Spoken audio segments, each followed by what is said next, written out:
Shalom, shalom. Call hello, Yahweh, Ba'ashem, Yahweh Shai, Ba'ashem Kakadash. Double honors to the apostles, elders, bishops of Great Millstone. Salutations to all the fellow laborers doing this work in truth and sincerity, risking their lives to do so. To the scattered elect, scattered across the four corners of the earth among the heathen nations, and those that look like the heathen nations, known as the speckled birds. And to the Akim and Akwath, listening and learning, I say Shalom. I am Disciple Pariam with Great Millstone Dallas, coming to you with a lesson in truth and sincerity.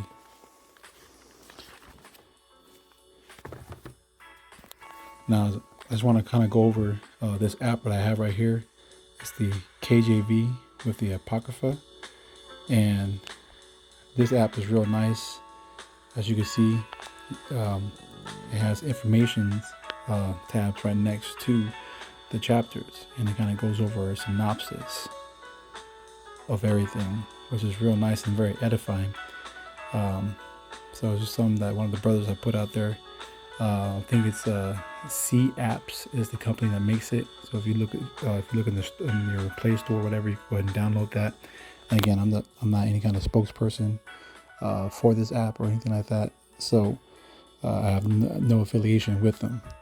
With that said, let's go ahead and jump into our lesson.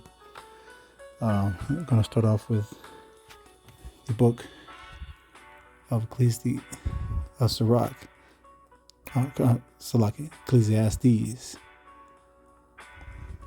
9:9.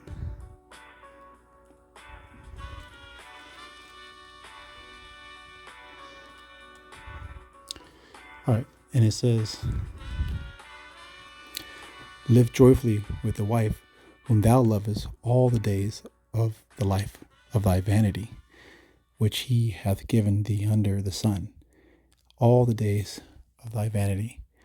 For that is thy portion in this life, and in thy labor with which thou takest under the sun.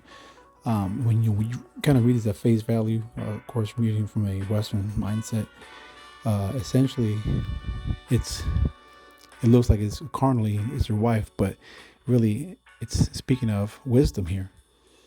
Okay.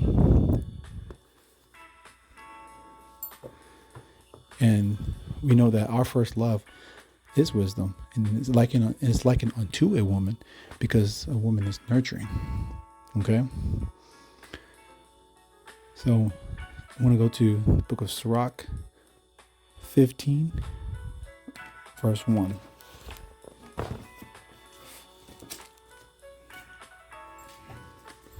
says, he that feareth the Lord will do good, and he that hath the knowledge of the law shall obtain her. All right. And so again, this is reading into wisdom right here. We're going to go to the book of Matthew, the 19th chapter, verse 17.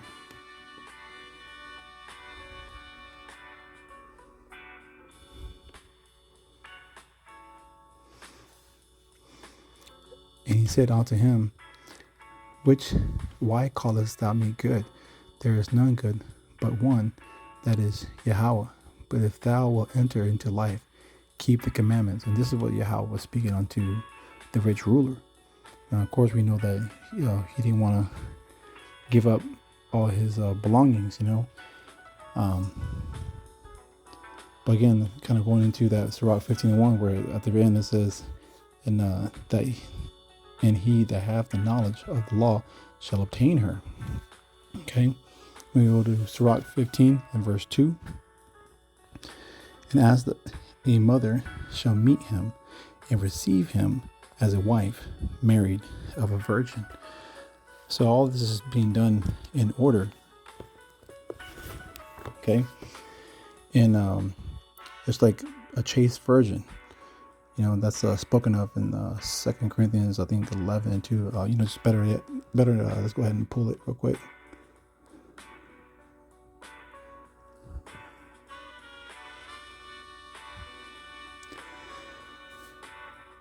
Okay, so this is the book of 2 Corinthians 11, verse 2. It says, for I am jealous over you with godly jealousy, for I have espoused you to one husband, that I may present you as a chaste virgin to Hamashiach. Okay, and so Hamashiach being the bridegroom, and we are the people who are, as the bride, as Israelites, being prepared unto Yahweh, Yahweh Shai. All right, and that word chaste is Strong's G53 hagnos. This is pure from carnality. Okay. Let's go to 2 Corinthians 11, verse 3. It says, "But I fear, lest by any means, as the serpent beguiled Eve through his subtlety, so your minds should be corrupted from the simplicity that is in Hamashiach." And that serpent, that it speaks of, is the progenitor of Esau that was there at the beginning not at the beginning, but in the garden. All right, that's in Genesis 3:1. All right, and that serpent later is going to be that dragon that's spoken of in Revelations, I think it's 12.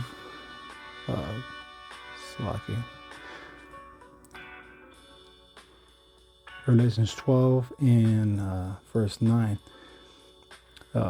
It's under the title the angel Michael. It says, "And that great dragon was cast out, that old serpent called the devil." All right, it's Esau, Edom, the so-called white man, and Satan, and the spiritual demon Satan, which deceiveth the whole world. And he was cast out in the earth, and his angels were cast out with him. Okay, and again, the word devil is just goes into deceiver, and they're going to try to fight Yahweh Shai upon a return, right? But Michael's going to be there with the angels, and because Esau, again, being cast out, that's really right there just kind of speaking of his weaponry that he's going to have. The Lord's going to put it in him, to fight against the angels and the Yahweh Shai. All right, that's Esau's host. But they're gonna lose, and that's Revelations. Let's go to Revelations 19 and 19.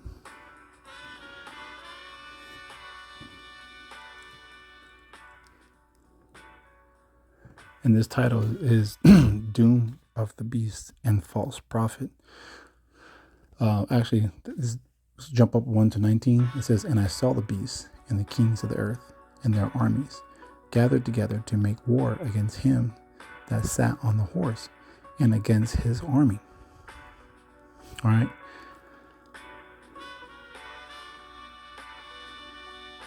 And that's going to go into what we're talking about, how they're trying to fight against Yahweh Shai.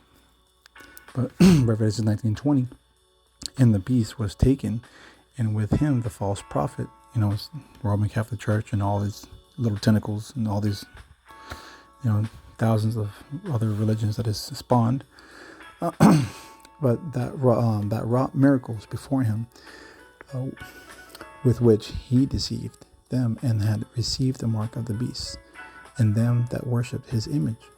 It says, "These both were cast alive into the lake of fire, burning with brimstone." And that lake of fire is here, Babylon the Great, aka America. All right.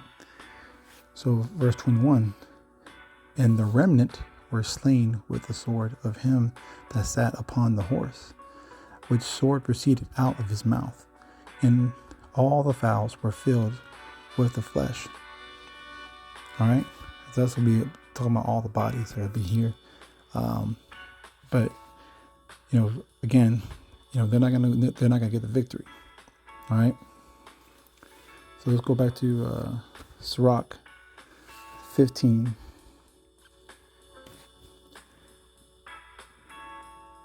I believe it was verse 3 where we left off at. It says, "With the bread of understanding shall she find him, and give him the waters of wisdom to drink." All right. So we go to Matthew 4:4. All right, and that bread of understanding is this law, statutes, and commandments. All right, the Holy Spirit be, with you in understanding that. Okay, this is Matthew 4:4. Says, but he answered and said, "It is written, man shall not live by bread alone, but by every word that proceedeth out of the mouth of Yahweh." All right, and that's when Yahweh Shai was being tempted, okay, by the spiritual demon Satan in the wilderness.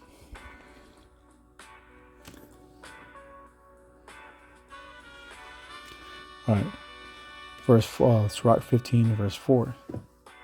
And he shall be stayed upon her, and shall not be moved, and shall rely upon her, and shall not be confounded.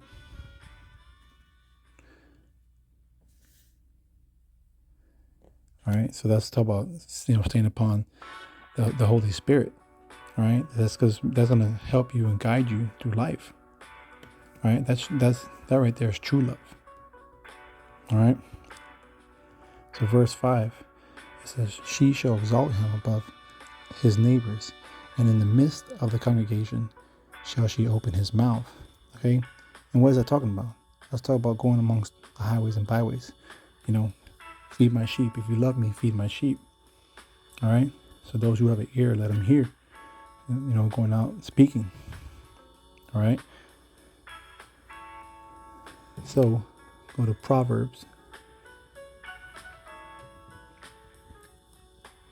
1, verse 5.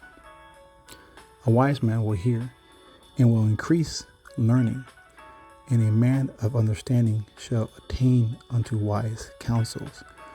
And that's what we do in this body. We're being edified constantly by the apostles, Abba Bivens, King Masha, and everybody who came down, and through their knowledge and wisdom and understanding, they teach, and edify brothers to go out and teach as well. Because, we've been commanded to do this. Okay? And this is how we attain knowledge. Go down to Proverbs 1, verse 7. It says, "The fear of the Lord is the beginning of knowledge, but fools despise wisdom and instruction." And that's what we've been talking about here. Is that first love is true, is wisdom. She's nurturing, likened onto a woman, but it's not a woman. But I already explained that, but you get the picture.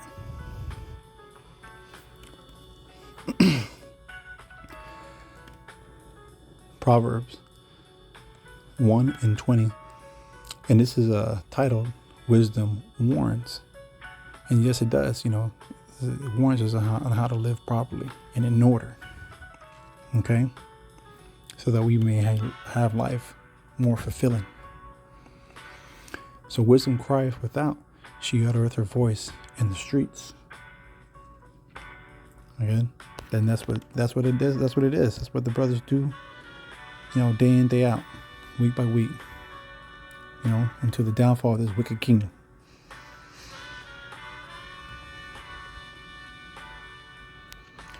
So now we're going to go to the book of Ecclesiastes.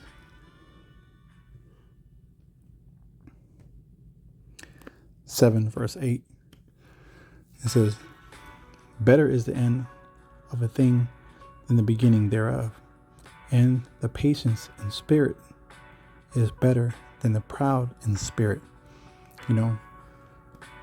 It's going to be so much more joyous to see the end of this place.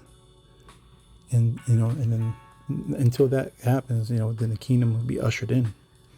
It's like you have children, you're happy that they're born and stuff, but, they got to be led, properly and in order to the end to see what they're going to be fully turned out to be and how they're going to be in life.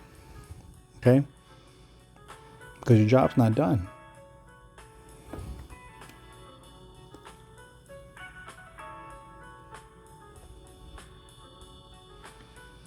Go to Isaiah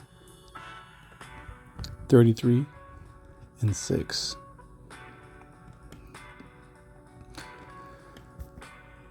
and wisdom and knowledge shall be the stability of thy times, and strength of salvation.